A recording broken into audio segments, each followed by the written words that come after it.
Интересен двобой, исполнен с много емоции, с много димки, с много мъгла.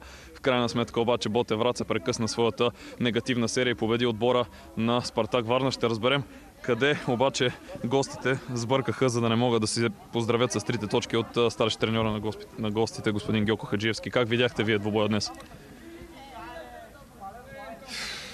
Как видях?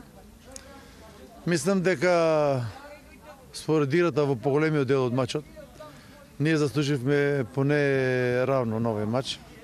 Имавме положение, имавме контрола на матчот. Освен неколку корнери, фаули, скратени, немаше нешто посерио, 2-3 шута од 16 метра. Мислам дека добро контролиравме играта.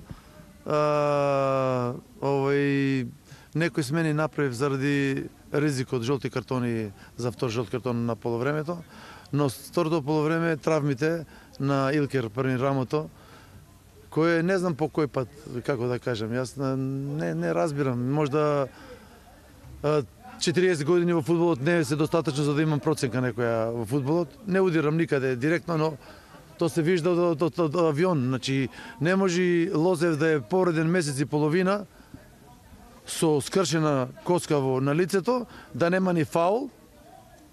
Сега Илкер повреден тука фаул, нема фаул, момчето излезе надвор. Сам се травмира, нашите фудбалисти сами се травмираат всичките. И след това и травмата на Берна, кој нормално виждате дека ние имаме мал фонд на играчи, фудбалисти, играме со 15-16 фудбалисти целото првенство. Нормално е да се оптеретени, поготово сега кога терените се потешки, повлажни и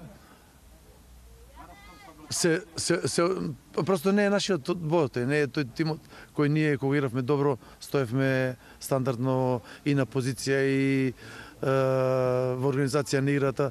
Се ова беше, како да кажам, закрпено, како да кажам, на една позиција, на друга, еден од овде, таму, за тоа че нема достатъчно фудбалисти на некои позиции. Но, пак ќе кажам, ова сега вториот гол, тоа е...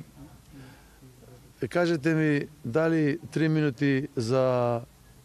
4 минути за ова...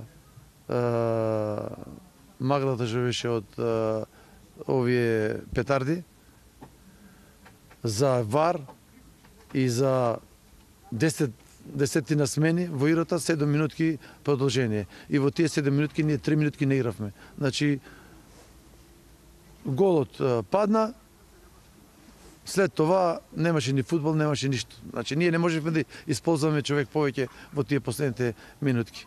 Тоа е што искам да кажам, разочарован сум дека со максимална мотивација дојдовме да го одиграме овој последен матч надвор, предпоследен практично со Левски, последниот дома е, но како заврши, нормално и разочарован сум и не очаквав таков развој изопшто. И какво очаквате в следващия ви двубой срещу Левски?